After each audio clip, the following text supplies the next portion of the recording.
Em nome do Pai, do Filho e do Espírito Santo. Amém. Ave Maria, cheia de graça, o Senhor é convosco. Bendita sois vós entre as mulheres, e bendito é o fruto do vosso ventre, Jesus.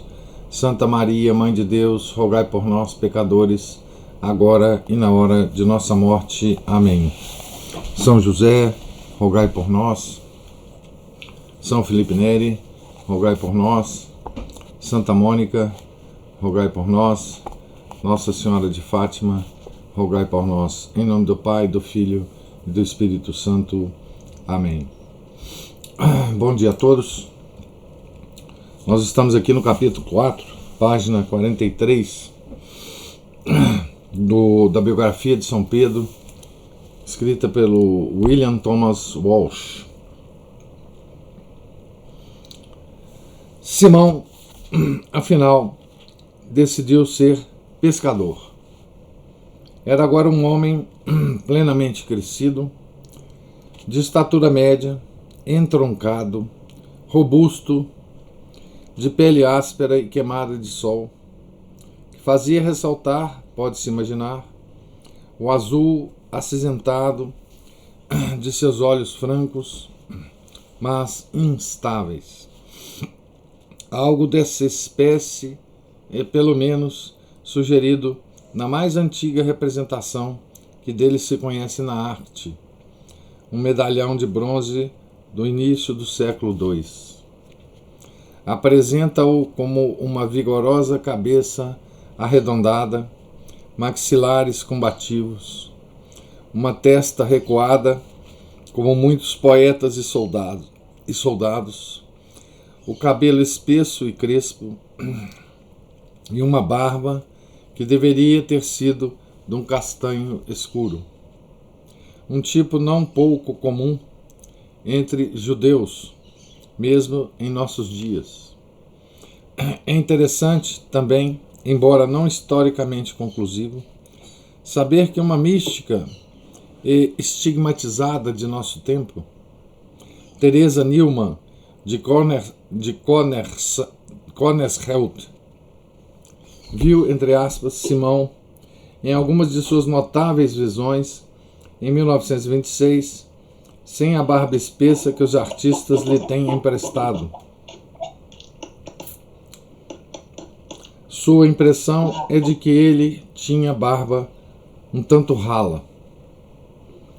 Notou um gesto que tinha de passar a mão direita pelo cabelo cortado rente, quando estava exaltado ou perturbado, e de falar com veemência e movimentos vigorosos. Essa relação que ele vai fazer com essa mística, ele vai citar essa mística algumas vezes. Mas tem uma nota aqui, dizendo assim, com permissão, não há intenção de antecipar a decisão a respeito da autenticidade dessas visões. São referidas apenas como auxílio e visualização. Bom dia, Luiz. Seja bem-vindo. Embora piedoso a seu modo, encolerizava-se com certa facilidade e, como a maior parte dos trabalhadores daquele tempo, praguejava e jurava de vez em quando.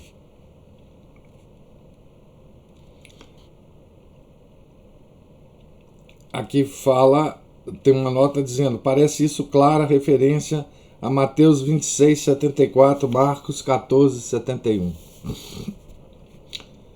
Simplesmente um bom pescador, como tantos outros, e ao se ver seus robustos braços puxarem os remos ou levantarem pesado cesto de peixes a um de seus nodosos ombros, podia-se afirmar que jamais deixaria de ser um pescador.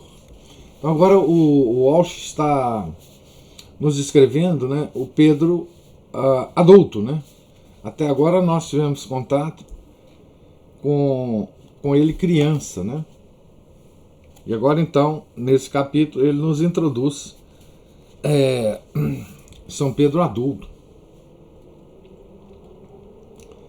Casou-se cedo com uma moça de Cafarnaum. Parece isso provável pelo fato de ter passado a viver ali. talvez na casa dos pais de sua mulher, ou em uma que eles lhe deram como presente de casamento. Passado algum tempo, seu irmão André foi morar com eles. E os dois rapazes continuaram a profissão de seu pai no Mar da Galileia, mesmo anos depois da sua morte. Cafarnaum era muito mais desenvolvida que Betsaida, que é onde o pai morava, né? Composta de vários elementos, galileus, judeus, gregos e romanos, era uma miniatura cosmopolita da vida palestina na praia noroeste do mar, distante cerca de 3 quilômetros do lugar onde o Jordão nele conflui. Vou mostrar para vocês o Mar da Galileia aqui, numa foto atual. Deixa eu ver se eu consigo aqui.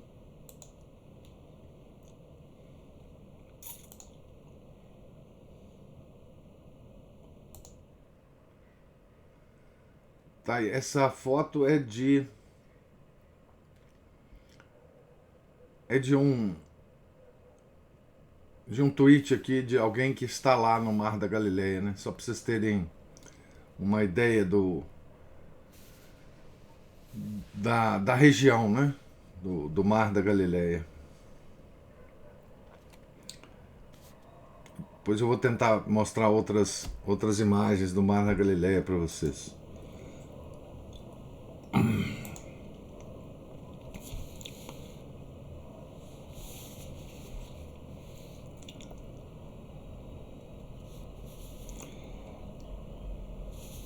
O ar era ameno, doce e tropical, e por toda parte descortinavam-se magníficos panoramas. As águas azuis da Galileia, cintilando por 20 quilômetros para o sul, o pico toucado de neve do Monte Hermon, distante ao norte, a fértil planície de Genezaré, repleta de herdades e salpicada de aldeias, as florestas no horizonte ocidental.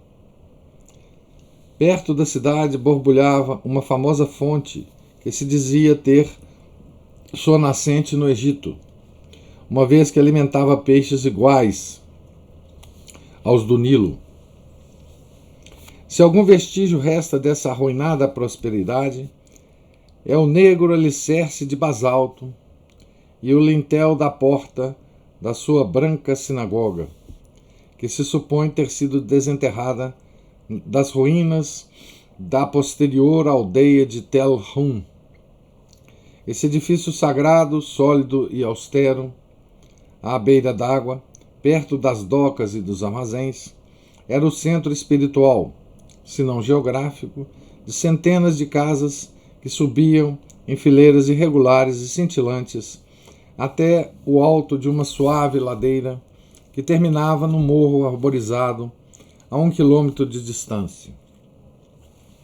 Um daqueles telhados vermelhos abrigava a família de um bom centurião, chefe da guarnição romana, que tinha conquistado o afeto de seus vizinhos judeus, construindo-lhes a casa de orações. Outro assinalava a residência de seu amigo Jairo, o abastado chefe da sinagoga, e sua filha de 12 anos de idade. Cidadão menos respeitado era um tal Levi, filho de Alfeu, que servia a César como publicano ou coletor de impostos. Podia-se vê-lo todos os dias sentado na alfândega, perto da praia, recebendo as moedas, e o povo cuspia ao passar perto dele. Um tanto mais perto da frente do lago, provavelmente vivia Simão Bar Jonas, com sua mulher e sua sogra. Depois de algum tempo, por qualquer razão, talvez a morte de seus próprios pais, André passou a morar com eles. Agora, os dois irmãos, né, moravam juntos e trabalhavam juntos, né, na pesca. Contudo, nada pode ser dito da vida dessa pequena família.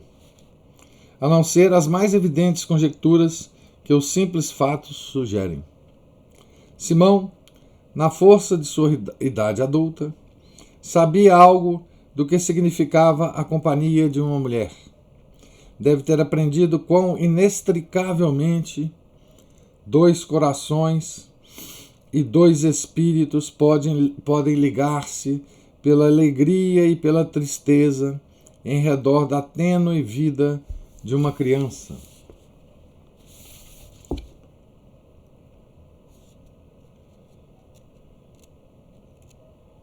A Ana Paula ela tá ligando o Levi aqui, o publicano, né, filho de Alfeu, a São Mateus, que ele fala aqui acima, né? Mateus era publicano, né?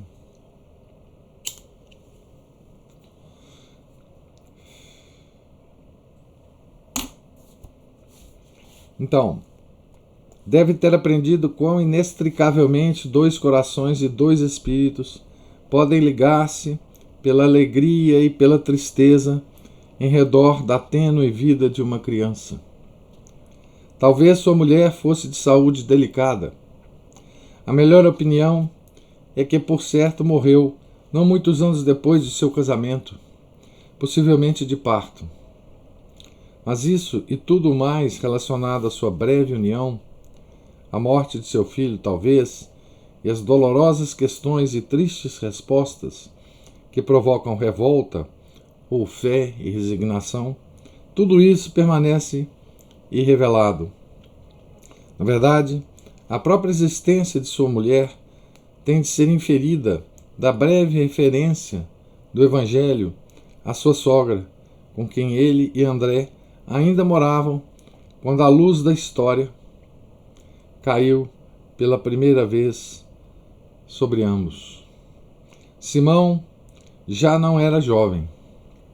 Embora nada pudesse domar completamente sua natureza enérgica e esperançosa, sentia-se muitas vezes triste e solitário, e cada vez mais dependia do mar mutável e da camaradagem de seu irmão e dos filhos de Zebedeu.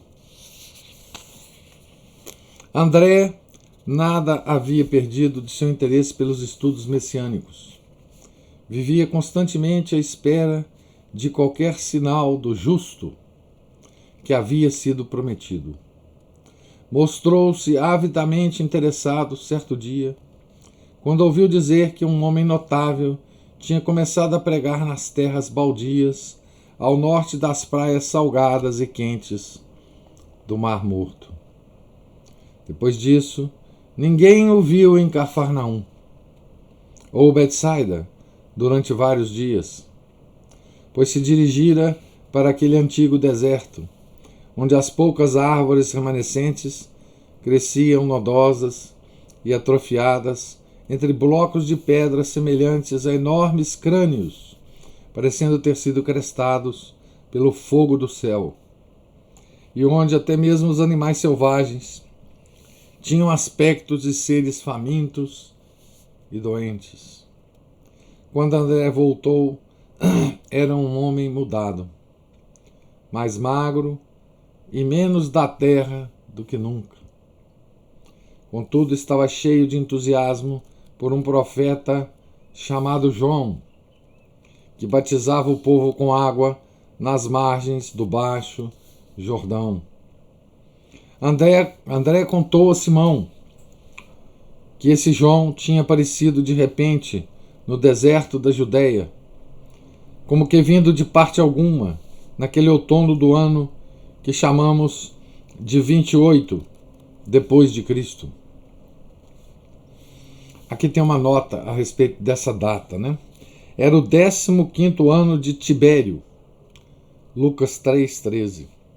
O testemunho de Joséfo a respeito da missão de João é impressionante, tanto mais quanto não menciona sua relação com a de Cristo. No livro Antiguidades, capítulo 18, item 5. O Flávio Joséfo é o grande historiador antigo, né, dos judeus. Cerca de 30 anos de idade, era de descendência levítica de ambos os lados, pois seu pai era o sacerdote Zacarias e sua mãe, Isabel, descendia de Aarão. Só os levitas podiam ser sacerdotes, né? Entrar no Santo dos Santos, né? Então, por isso ele era ascendência levítica, né?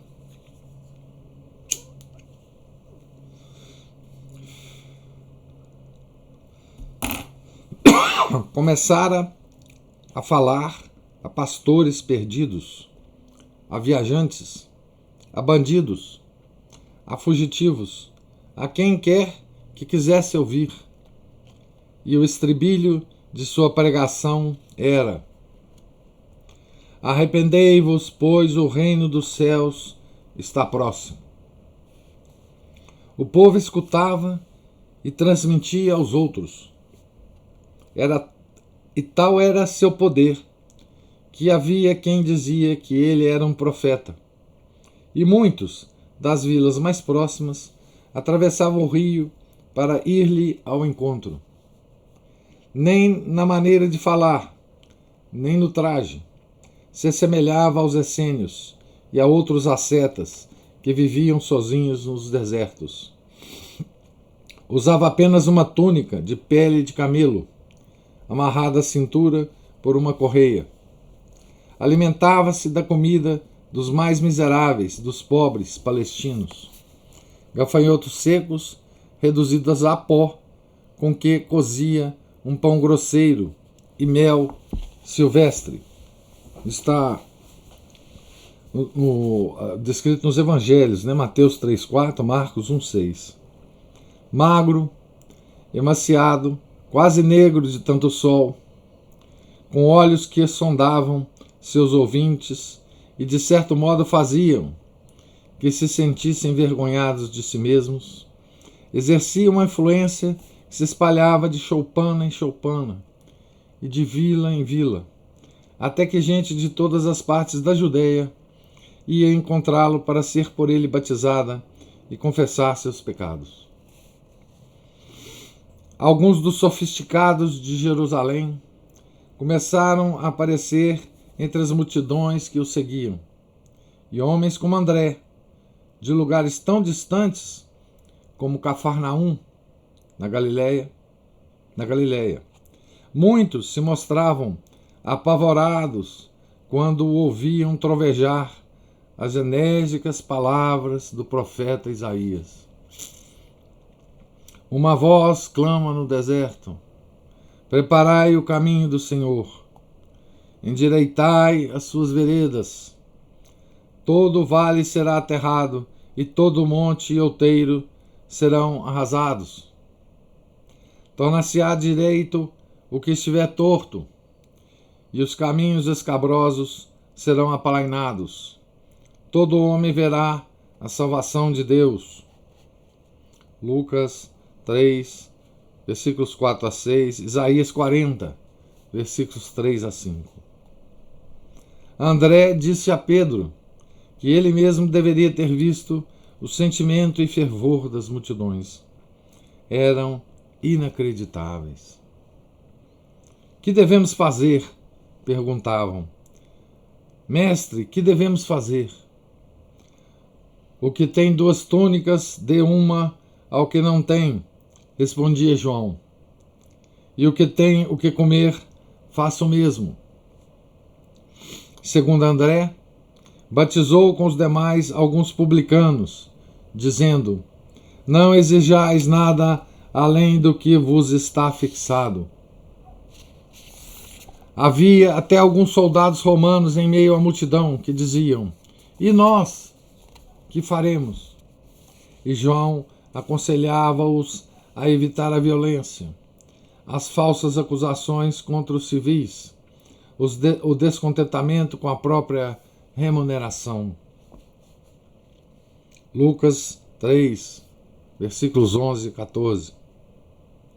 Poucos meses depois, soube Simão, por seu irmão, que o Batista é aquele que batiza, né? Se havia transferido para bem acima do Jordão, perto do val e da aldeia de Betabara, na margem esquerda. Já por esse tempo, muitos homens do norte podiam ser vistos entre seus discípulos. E André Bar Jonas ia-se cada vez mais esquecendo do seu barco e de seu mercado de peixe. Não era ele o único do mar. Outro discípulo era um rapaz chamado Filipe, de Betsaida.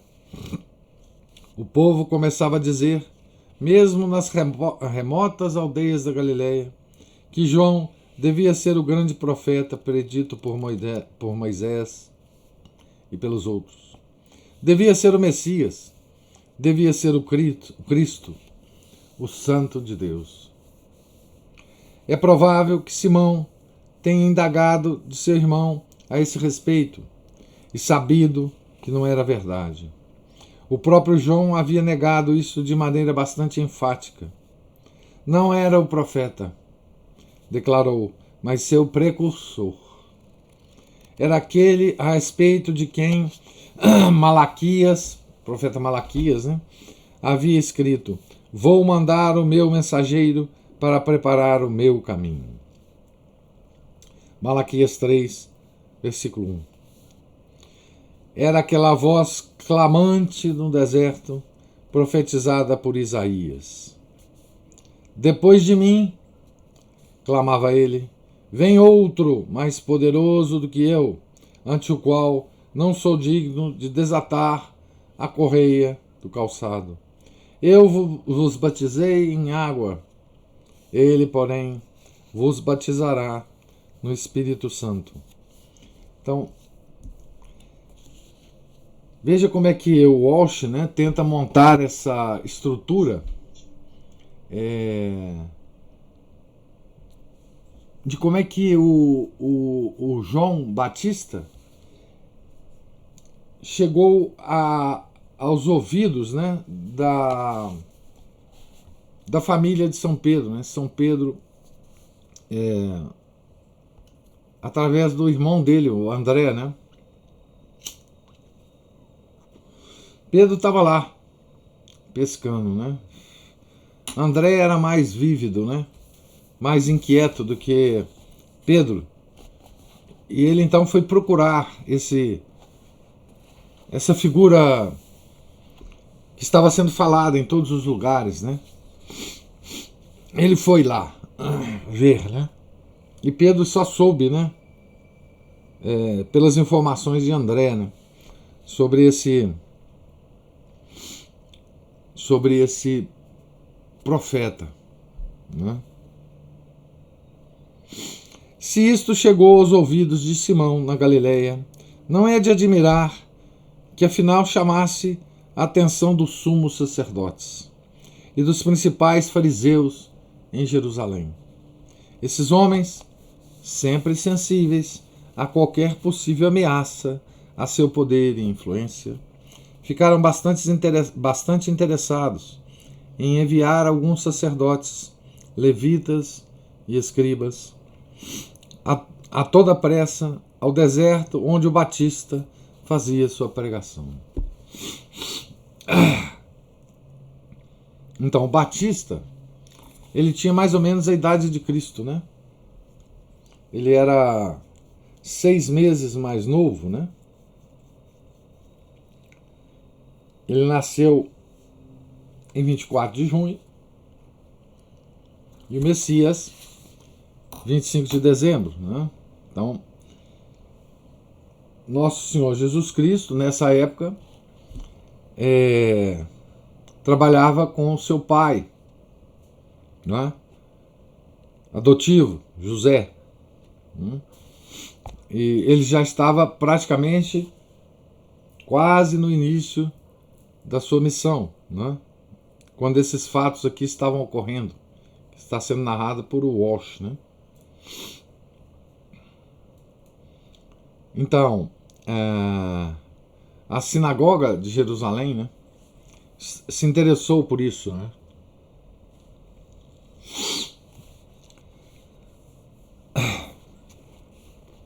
Alguns dos céticos, conhecidos pelos nomes de saduceus, também investigaram por sua própria conta. Nenhum dos grupos tomou a sério a teoria popular de que o próprio João pudesse ser o Messias. Que espécie de Messias seria aquele? Mas a segurança com que ele anunciava que o justo estava a ponto de aparecer encheu-os de curiosidade para ouvir o que mais poderia ele dizer. Não ficaram por muito tempo em dúvida.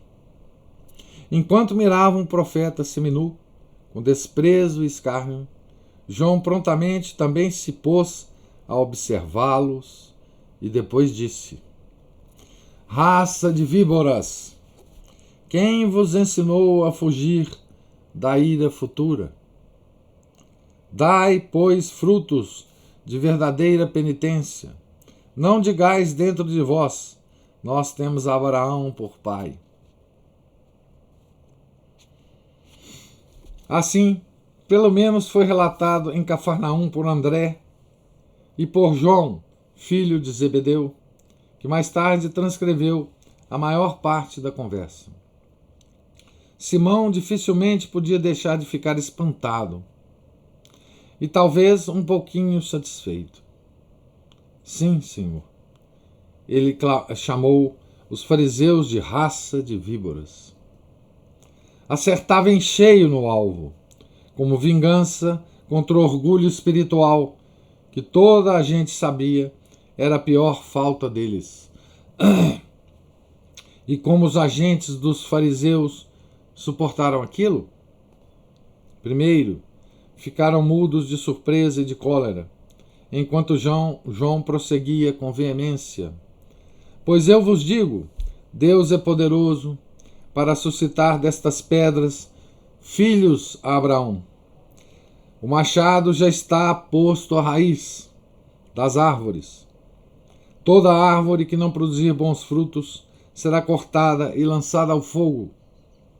Eu vos batizo com água, em sinal de penitência, mas aquele que virá depois de mim é mais poderoso do que eu, e nem sou digno de carregar seus calçados. Repetiu ele. Ele vos batizará no Espírito Santo e em fogo. Tem na mão a pá, limpará a sua eira e recolherá o trigo ao celeiro. As palhas, porém, queimá-las-á num fogo inextinguível. Mateus 3, versículos 7 a 12. Sim, André e João relataram no mercado de peixe que estas eram as próprias palavras do profeta, ditas a alguns dos mais importantes homens de Jerusalém. Quem és? Perguntavam eles, depois de recobrados do primeiro choque. Eu não sou o Cristo. Quem és, pois? És tu Elias? Todos sabiam que Elias nunca tinha morrido e que voltaria algum dia para uma missão especial. Não, não sou, disse João. És tu o profeta? Evidentemente, não consideravam que o profeta de Moisés fosse o Cristo. Não. Quem és, pois, para que possamos dar resposta aos que nos enviaram? Que dizes de ti mesmo? Eu sou a voz que clama no deserto. Endireitai o caminho do Senhor, como disse o profeta Isaías. Como batizas, pois, se não és o Cristo, nem Elias, nem o profeta? Eu batizo em água, repetiu João mais uma vez, mas no meio de vós está quem vós não conheceis. Este é o que há de vir depois de mim, que é mais do que eu, de quem eu não sou digno de desatar a correia das sandálias. João 1, 19 e 27. Os fariseus repeliram o batismo de João. Foi a isso que Cristo atribuiu a cegueira deles. Lucas 7,30. Então, os fariseus repeliram o batismo de João e se retiraram, murmurando que ele era louco e possuído do demônio. Provavelmente André presenciou o estranho duelo. Consta, com certeza, que estivesse presente no dia seguinte, ainda mais cheio de acontecimentos. A custo, pôde esperar até que regressasse a Cafarnaum para poder falar dele a Simão. Irrompeu pela casa dentro, exclamando: Encontramos o Messias! Simão, encontramos o Messias! E contou o que tinha ocorrido. No dia que se seguiu a inquirição de João pelos fariseus, a multidão vira-o apontar para um homem de sua idade quase, que dele se aproximava, e ouvira-o gritar numa voz que se não podia esquecer: Eis o Cordeiro de Deus, eis o que tira o pecado do mundo. O jovem rabino, pois as suas longas vestes de um castanho avermelhado o acusavam, pediu para ser batizado. A multidão viu João protestando e desculpando-se. Sou eu que devo ser batizado por ti? Disse ele.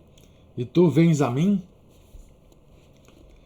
Deixa por agora, disse o rabino, com a voz por todos ouvida, pois convém que cumpramos assim toda a justiça. João então conduziu-o até a orla da água e batizou-o. Todos sentiram que algo de tremendo estava acontecendo. Depois João disse que, quando ele saiu da água, viu o Espírito descer do céu em forma de pomba e permanecer sobre ele.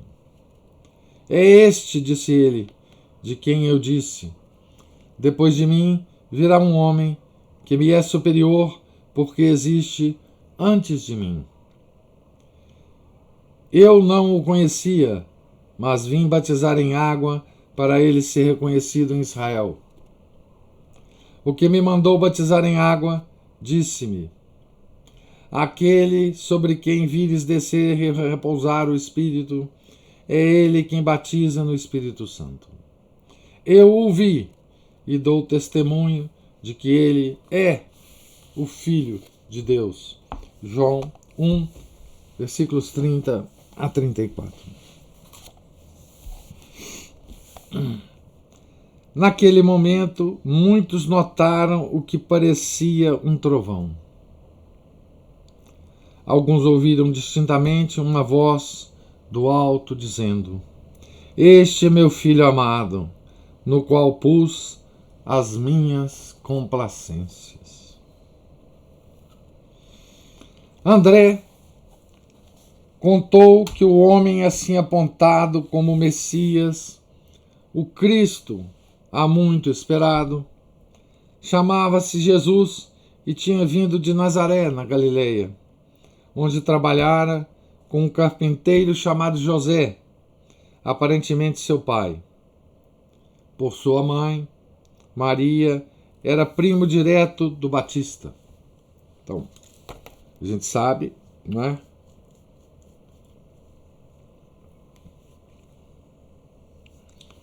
Que a mãe de São João Batista, Santa Isabel, era prima de Maria, né? Então Jesus era primo segundo, né? Do Batista, né?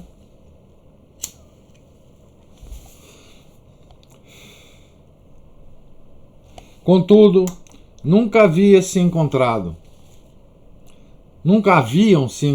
os dois, né? O João e Jesus, né? Um dia, não muito depois disto, voltou André a contar a Simão um caso ainda mais extraordinário. Ele e João, filho de Zebedeu, estavam em conversa com o precursor, o João Batista, né? Quando viram Jesus caminhando gravemente na direção deles. O Batista apontou para ele e repetiu suas palavras anteriores. Eis o Cordeiro de Deus, eis o que tira os pecados do mundo.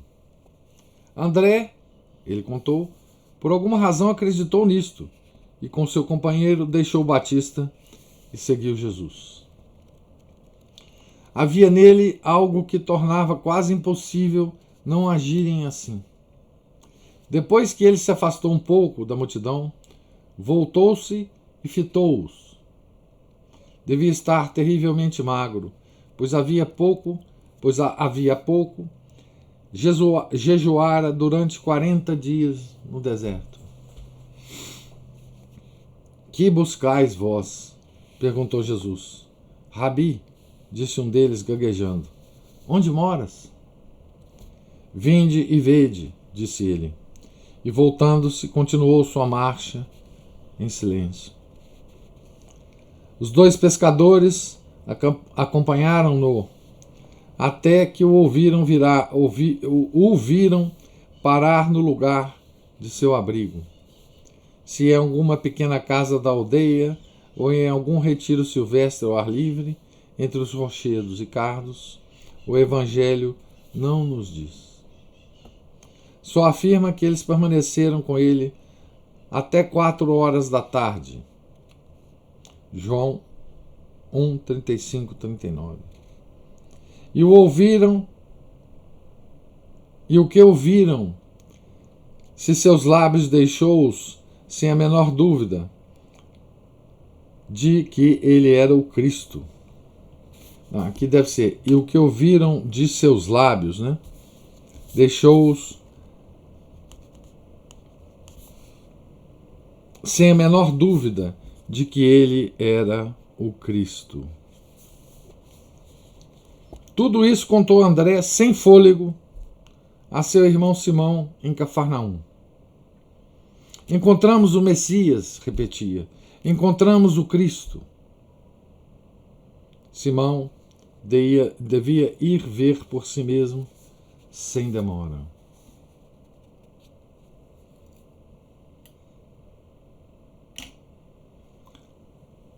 Então, veja o que o Walsh está nos contando aqui, né? Ele está colocando, né, tudo que nós sabemos do Evangelho dentro dessa biografia de São Pedro, né? E veja que coisa extraordinária, né? Nós vermos esses dois irmãos vivendo o drama do momento vivido pelo povo judeu, né? O drama da espera do Messias, o drama da interpretação exegética da Escritura, esse drama da espera de um Salvador, né, que muitos achavam,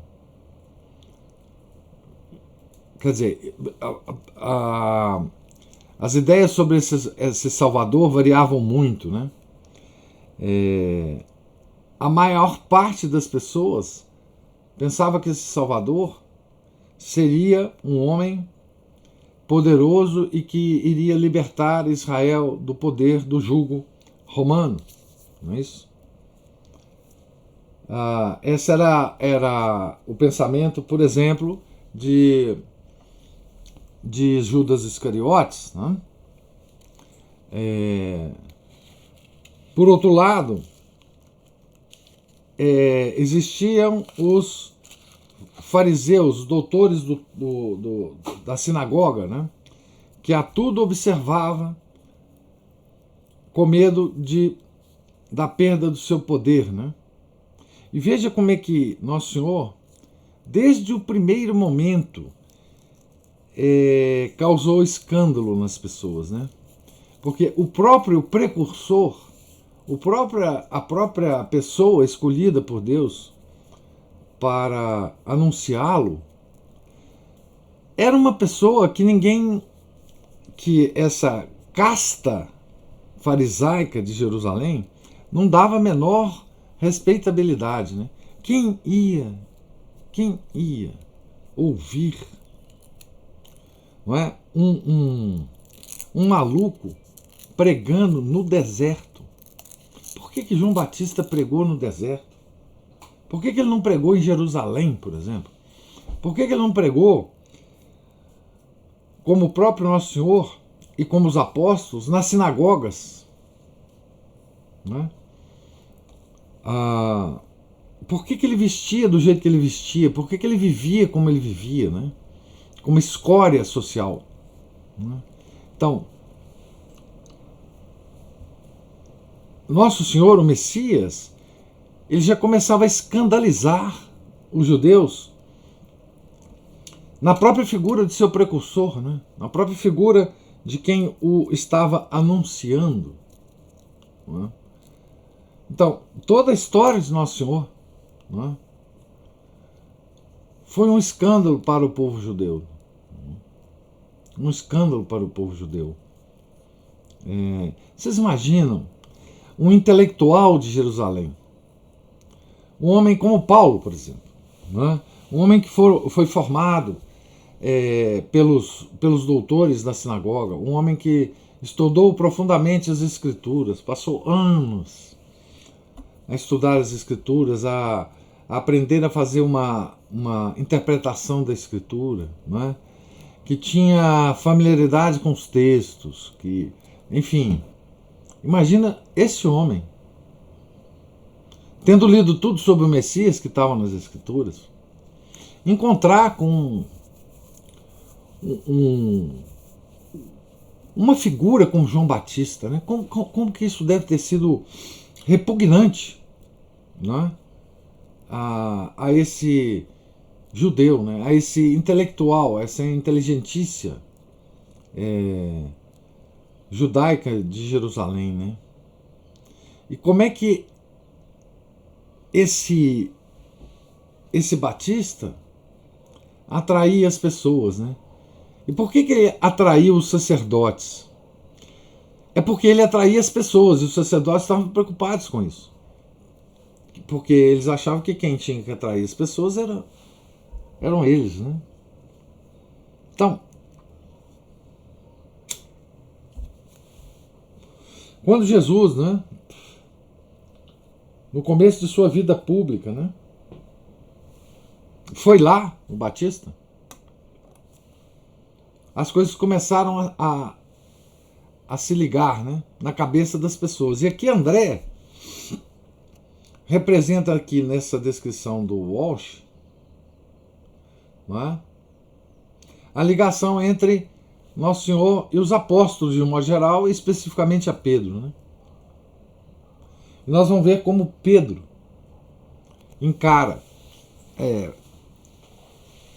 a princípio, esse contato com o Messias, não é? E como que André foi importante nesse contato, né? Aqui nessa descrição, tá? Eu vou parar aqui, né? No Simão devia ir ver por si mesmo sem demora. Vamos parar aqui nessa parte em que Simão vai se interessar por ver o Messias, não é? Na página 52 aqui, eu estou no último capítulo, no último parágrafo da página 52 aqui, quando Pedro, instado por André, tem o primeiro movimento de aproximação por Nosso Senhor Jesus Cristo, né?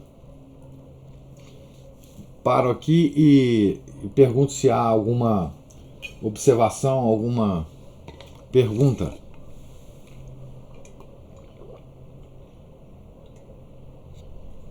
Professor, Sim. como quando me veio à cabeça que quando São João Batista chama os fariseus de raça de víboras, né? Justo esses animais que são, né, representam, né, a serpente, representam o demônio, né? Eu fiquei pensando, porque na minha cabeça, assim, antes de ler isso aqui como uma coisa assim, sequencial, é como se, lendo os evangelhos, acabou aquilo tudo e os fariseus deixaram de existir como uma subdivisão dos judeus. E aí me veio à cabeça o seguinte, né, que é uma coisa que eu já pensava, mas que agora veio assim de novo, que esses fariseus, eles continuaram na história e estão aí até hoje, né? Isso. Como raça de víboras. Isso. E que estão aí até hoje tentando desencaminhar o mundo como raça de víboras que são. Isto. Como os filhos da serpente, né? Os obstinados. Né? Os obstinados. Isso mesmo. O farisaísmo hoje é um fenômeno social. Ele extrapolou muito o povo judeu, né? Esse comportamento farisaico, ele se tornou um comportamento social, né? Não que se ligue esse comportamento à descendência judaica, né? Mas o que esses fariseus representam, né? Eles representam nossos intelectuais, né? Porque veja, os fariseus, que eram, digamos assim, os mantenedores das escrituras, os interpretadores das escrituras, os estudiosos das escrituras, eles eram a casta, obviamente sacerdotal, mas também a casta intelectual, né? Eles eram o que nós hoje temos, né? Eles eram os filósofos, eles eram os professores, eles controlavam todo o ensino, né? Além de outras coisas, mas só nesse aspecto, né? Eles, digamos assim, eram quem dava autoridade às opiniões públicas, né?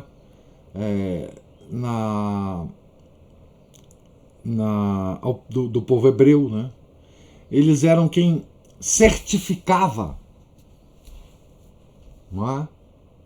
As coisas, ou seja, além de controlar muita coisa, além de serem ultra ricos, ultra poderosos, etc. Eu tô me esquecendo dessa parte aqui por hora, mas eles eram, digamos assim, a fonte de todo o conhecimento da época, né? Não só religioso, lembra, né? A religião judaica tinha prescrições para tudo, né? Para comidas, enfim, para o jeito de fazer as coisas. Então, esses homens, aqui fala, né, da soberba intelectual, né? Esses homens eram soberbos, não é? Embora dentro da própria sinagoga houvessem diferentes graus dessas coisas, né? Mas raça de víboras é uma expressão, é um xingamento, né? Se a gente pensar bem, é um xingamento. Mas é uma expressão, digamos assim, descritiva desse pessoal, né? E nós vamos ver, né? Conhecemos do Evangelho, mas vamos ver de forma descritiva aqui como é que eles vão reagir e resistir, não é, ao poder espiritual, ao Verbo encarnado, não é, até aquele momento em que eles o condenam. Não é? Então, não só os fariseus, enquanto judeus, existem até hoje, né? Quer dizer, o poder judaico sobre o mundo existe até hoje, mas também esse farisaísmo hoje é praticado por muita gente que não é judia, né?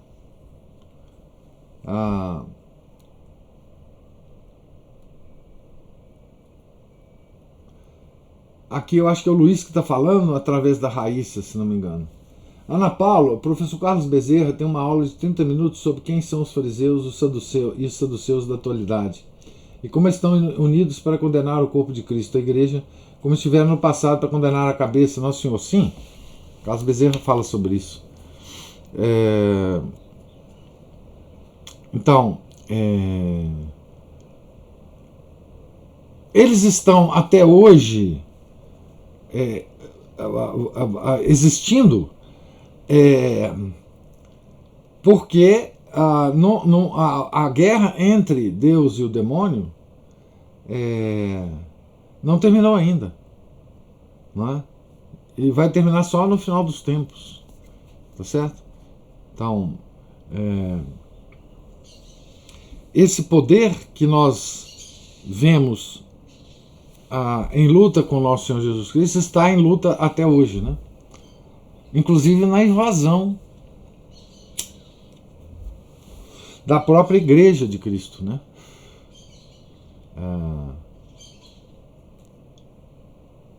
Que é um aspecto muito pouco falado, né? Sobre como os judeus influenciam, né, a igreja, né?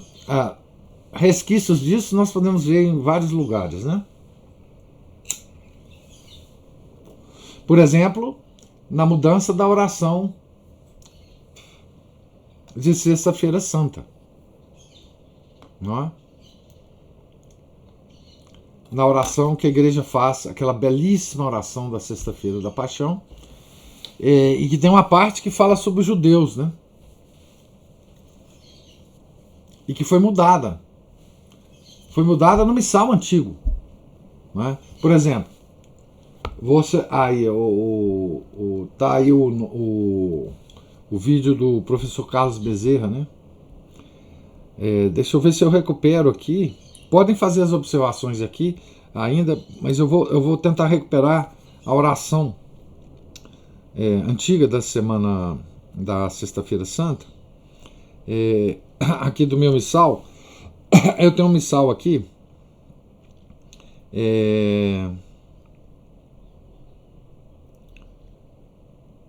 da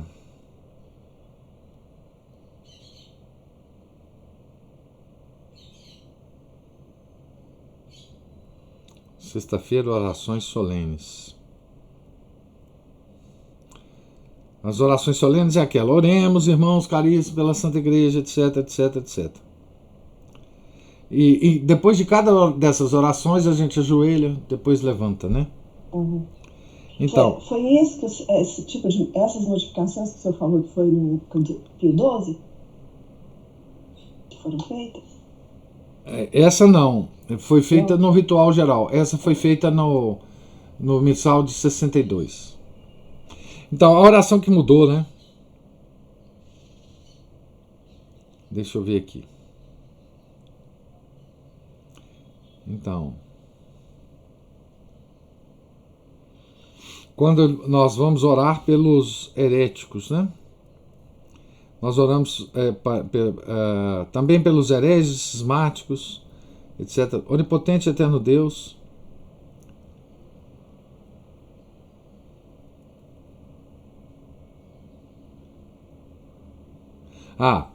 E aqui, a oração é essa: oremos também pelos obstinados judeus. Essa oração foi modificada. Vocês não leram isso que eu estou falando aqui no missal seguido na missa que nós assistimos. Oremos também pelos obstinados judeus, para que Deus, nosso Senhor, tire de seus corações o véu da cegueira, a fim de chegarem ao conhecimento de nosso Senhor Jesus Cristo. E aí, depois dessa oração, tem a seguinte observação no meu missal. Não se diz oremos, nem ajoelhemos, para não lembrar as genuflexões que os judeus fizeram diante de Cristo, zombando dele. Então, é a única das orações aqui, das orações solenes, em que você não ajoelha e depois levanta. Tá certo? Então, esta aqui é a resposta da igreja tradicional, né? Então, ele continua: onipotente e eterno Deus, que em vossa misericórdia não repelis nem mesmo a obstinados judeus. Ouvi as preces que vos fazemos pela cegueira desse povo, para, reconhecendo ele a luz de vossa verdade, que é o Cristo, seja livre de suas trevas, pelo mesmo Jesus Cristo, Senhor nosso. Então, essa oração foi modificada, né? Isso já é uma, digamos assim, uma ação dos fariseus dentro da igreja, né? E veja, esse missal, ele é aceito, esse missal modificado é aceito por todos os grupos tradicionais da igreja hoje, exceto o IBP, não sei se o IBP de um modo geral, mas o IBP de Brasília, ele reza a Semana Santa segundo o missal de 1956, antes da mudança de Pio XII. Uma Semana Santa antiga, né? Então, isso é um detalhe, isso é um vislumbre do que hoje é a perseguição dessa raça de víboras a nosso Senhor Jesus Cristo, tá? Então,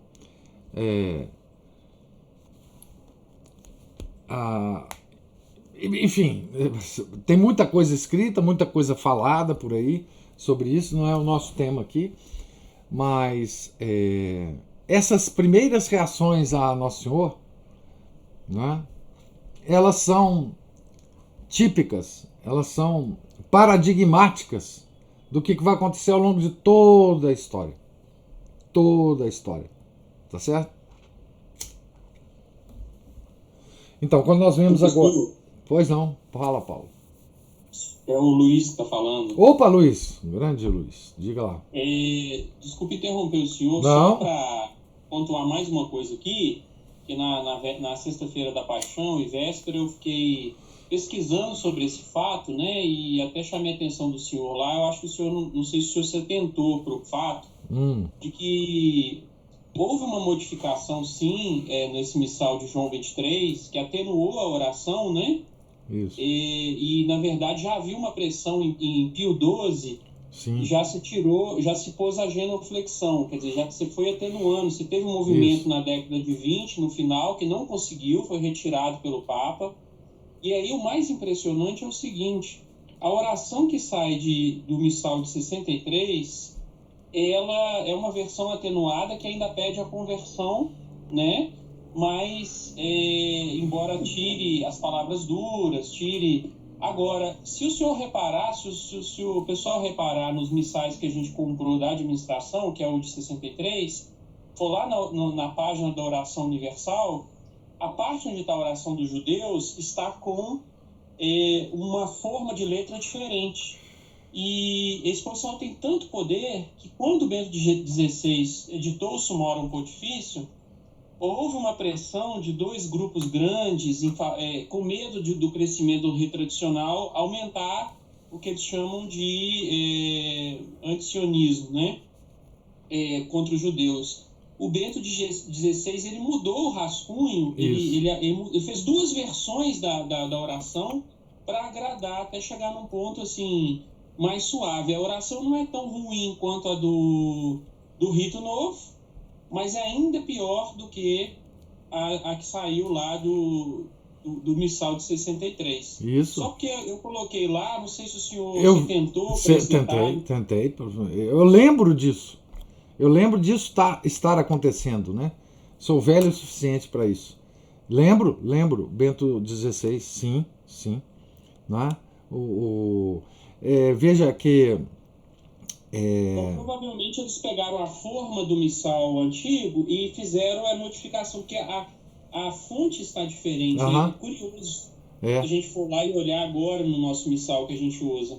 eu, graças É a o erro Deus, desses homens, né? não o tenho. Né? Eu tenho um missal velhinho aqui de papel, mas eu sigo esse missal de um celular. Depois, se vocês quiserem, eu mando para vocês. Ele tá todo itemizado, é fácil achar as coisas no missal, enfim. Mas eu uso esse missal. Inclusive, nessa oração, nessa Semana Santa, né, e nas outras, eu fico de pé, não ajoelho de jeito nenhum, né? Nessa hora. Mesmo com a oração modificada, do jeito que está, como se reza, eu não ajoelho, né? Porque esse não ajoelhar é muito simbólico. Porque lembra que na Paixão de Cristo, os judeus se ajoelharam, né, para zombar de Nosso Senhor Jesus Cristo, né? Se você é rei, né, vamos ajoelhar aqui em frente enfim, ao rei dos judeus e tal. Então esse fato de não se ajoelhar é a nossa repugnância, né, àquele desprezo que os judeus demonstraram para Nosso Senhor Jesus Cristo, né? Então, isso, como eu disse, isso é apenas um vislumbre dessa ação atual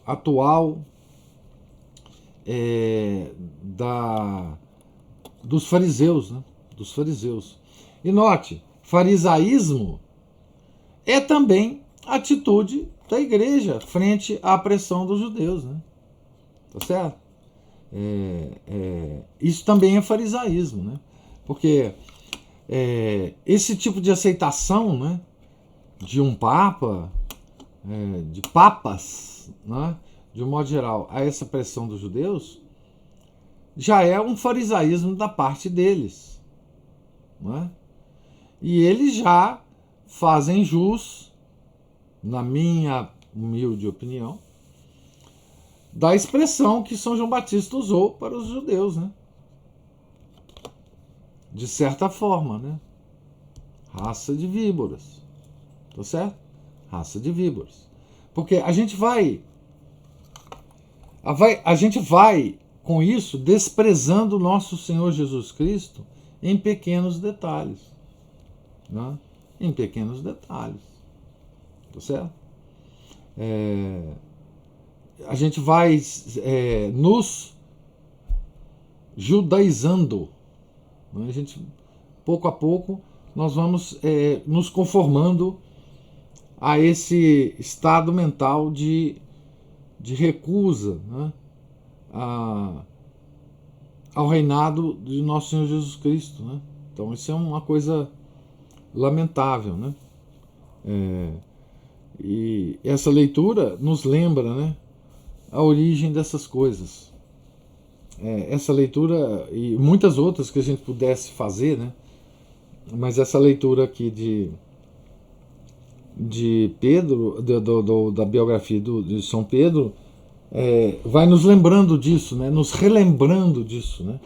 Porque, como a Ana Paula falou, uma coisa é você ler nos evangelhos, né? Outra coisa é você ver sequenciado os fatos aqui de forma cronológica e direta da ação de João Batista, né? E veja, é impressionante a delicadeza de Deus conosco, né? Veja como que Nosso Senhor quis ser anunciado. Ele não quis ser anunciado do púlpito das sinagogas. Ele não quis ser anunciado por uma casta intelectual. Ele não quis ser anunciado por pessoas importantes. não é? Ele não quis chegar às pessoas pelas vias, digamos assim, naturais, porque ele quis mostrar exatamente a sua origem sobrenatural. Ele foi anunciado por uma pessoa absolutamente irreconhecível, um maluco no deserto, um maluco que comia gafanhoto e tomava mel silvestre, um esfarrapado, né? Um homem que não tinha respeitabilidade pública nenhuma, não tinha nenhuma credencial acadêmica, intelectual, tá certo? Que não tinha nenhum reconhecimento social. Né? Essas são as características, né?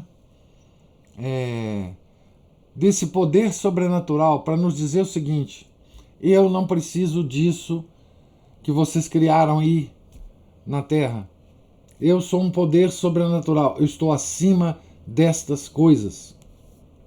Né? E ele mesmo carpinteiro, né?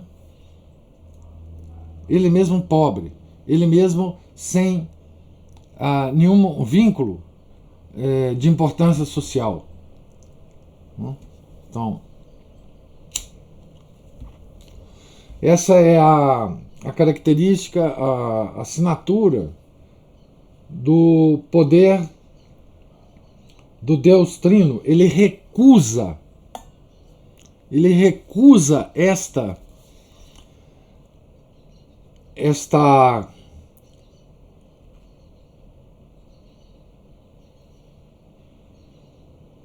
organização que nós fazemos da nossa vida, de importância, de descendência, enfim, quem era? Quem é esse Nazareno? Alguma coisa pode sair de bom de Nazaré? Né? Então, esse é o tom, o sinal do verbo, né? Ele quis ser anunciado por um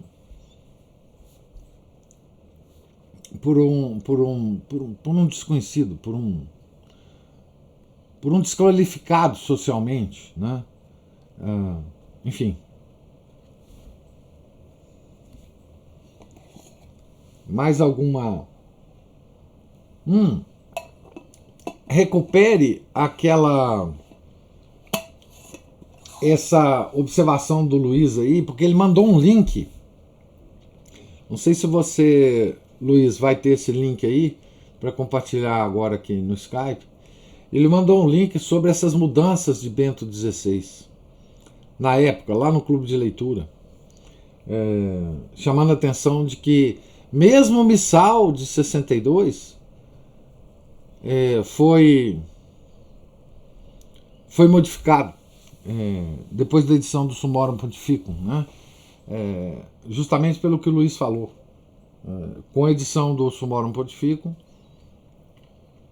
eles ficaram muito preocupados de muita gente começar a assistir a missa tridentina e na sexta-feira da Paixão ouvir sobre os obstinados judeus, né?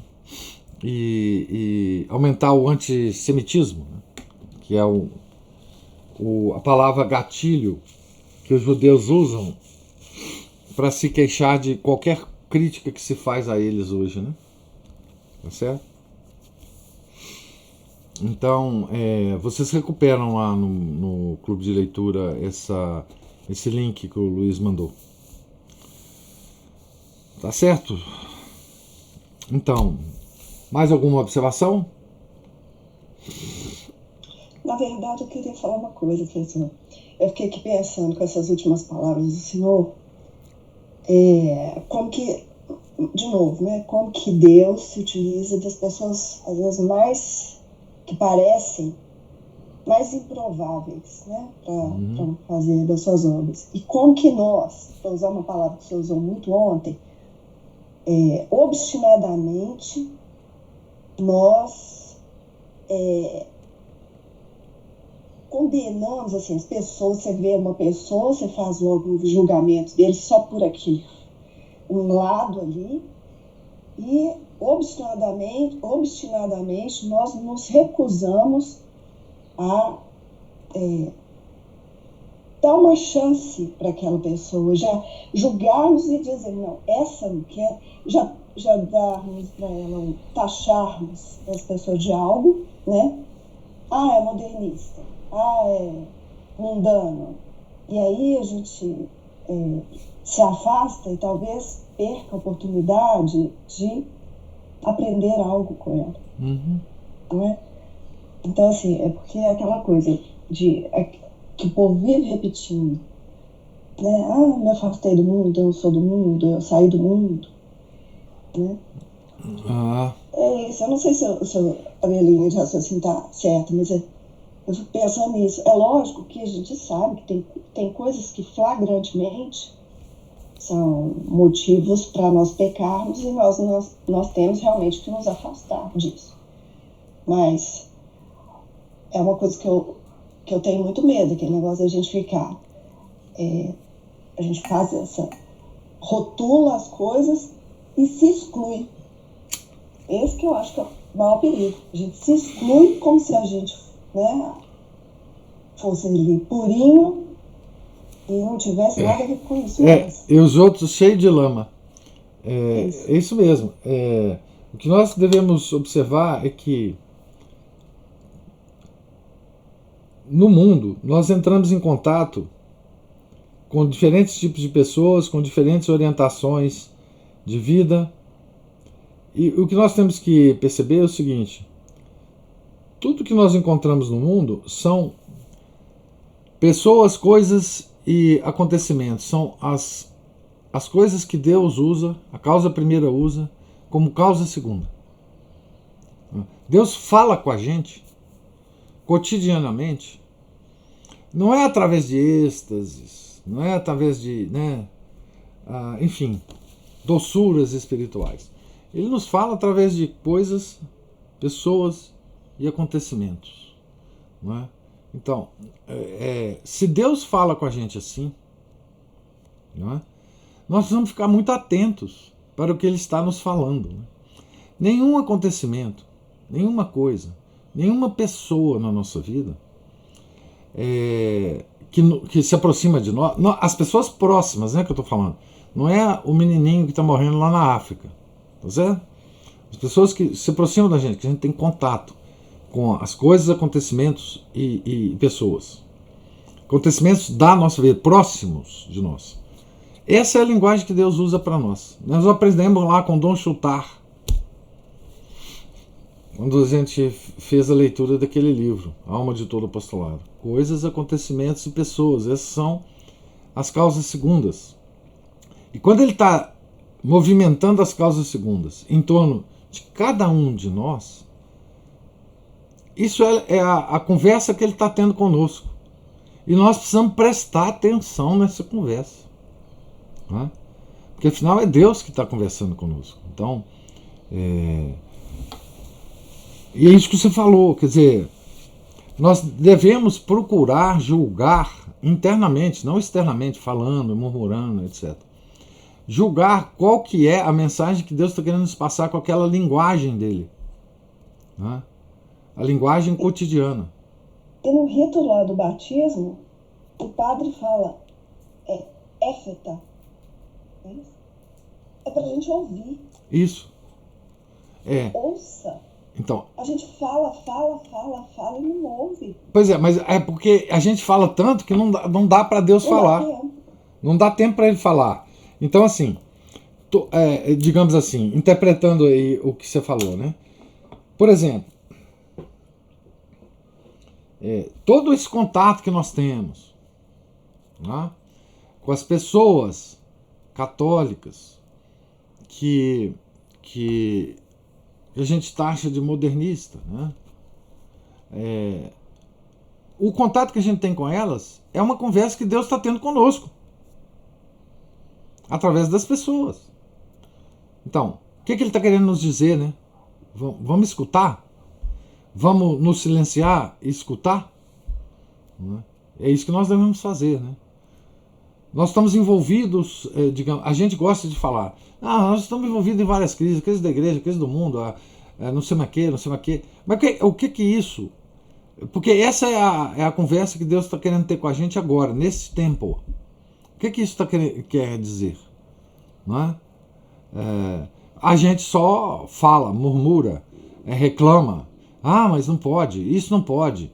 A mesma coisa acontece nas várias situações da nossa vida. Com os nossos filhos, com os nossos parentes, com a nossa esposa. Tudo isso são as pessoas. Né? Então, assim, ele está falando com a gente. Os nossos bens materiais, o Paulo está querendo falar aí. Diga lá, Paulo. Não queria interromper, não. Não, manda brasa. Não, porque eu peguei o missal novo, né? E lá, pela conversão dos judeus, fala, oremos pelos judeus. Não é pela conversão. Que Deus, nosso Senhor, ilumine seus corações para que reconheçam Jesus Cristo, Salvador de todos os homens. É muito diferente do que o senhor leu, né? É muito diferente, né? Porque no que eu li, há um julgamento sobre os judeus. Obstinados. A palavra é essa. Obstinados. Então, assim... mas, enfim, isso é apenas aquilo que eu falei, né? Isso é apenas um vislumbre de tudo que está acontecendo. Você vê, se os judeus... Pensa comigo, assim. Só pensa e vocês vão meditar sobre isso. Se os judeus hoje têm o poder de mudar uma oração, tá certo? De um rito solene da igreja, no dia mais importante do ano para os católicos, que é o dia da paixão de nosso Senhor Jesus Cristo. Não há nenhum dia mais importante do que esse no nosso ano litúrgico. Nenhum, nada se compara a essa celebração da morte de nosso Senhor Jesus Cristo. O único dia que não há consagração da hóstia em nenhum lugar do mundo. Tá certo? Então, se os judeus têm poder de mudar frases, trechos inteiros desta celebração, tá certo? Vocês podem imaginar o poder que eles têm sobre tudo. Sobre tudo. Tá certo? Então, o vislumbre que eu estou dizendo é isso. Tá certo? Imagine esse poder. Que poder é esse? Ninguém dentro da igreja conseguiria mudar essa oração. Ninguém. Nenhum santo. Nenhum místico. Nenhum estigmata conseguiria mudar essa oração. Nem quereria, obviamente. Mas não conseguiria mudar essa oração. Não é? Então, pensa só sobre esse aspecto, vocês vão ver. Que poder é esse sob o qual nós estamos? Tá certo? Então, é só observar isso. Tá? Enfim. Observar para quê? Para murmurar? Para xingar? Não. É para a gente meditar sobre isso. E para a gente tirar as conclusões corretas sobre isso. É só isso. Se esse poder tem essa influência espiritual, imagina a influência material que esse povo tem. Material sobre o mundo. Tá? Então, estou querendo digamos, espalhar teorias da conspiração, não. Estou observando, tá certo? E estou imaginando, né? Poxa, se eles têm esse poder, o que mais eles podem fazer? O que mais eles estão fazendo? Essa é a pergunta que a gente se faz, simplesmente, né?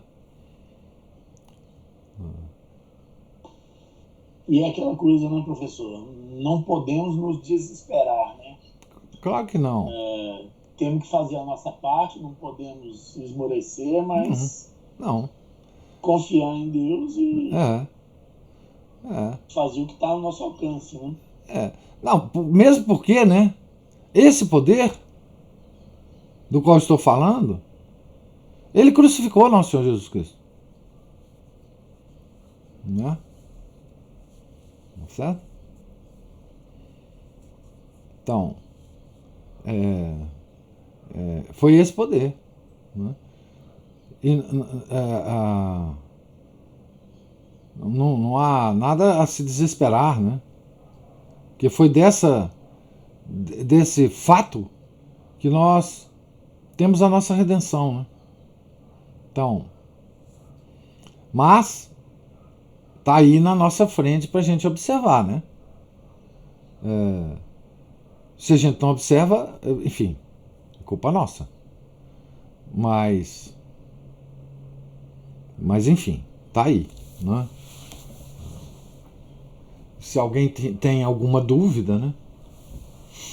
É só meditar um pouco sobre isso, né?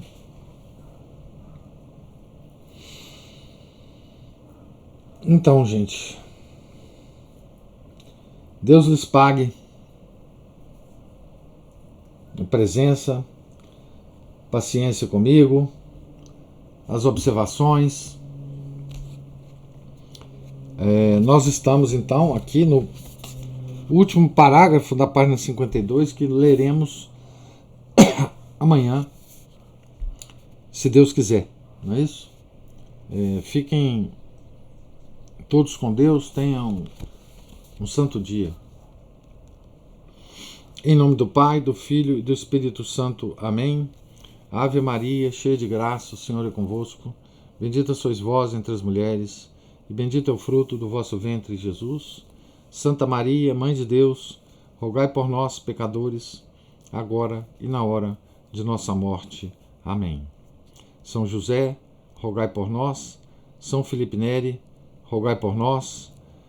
Santa Mônica, rogai por nós. São Pedro, apóstolo, rogai por nós. Nossa Senhora de Fátima, rogai por nós. Em nome do Pai, do Filho e do Espírito Santo. Amém.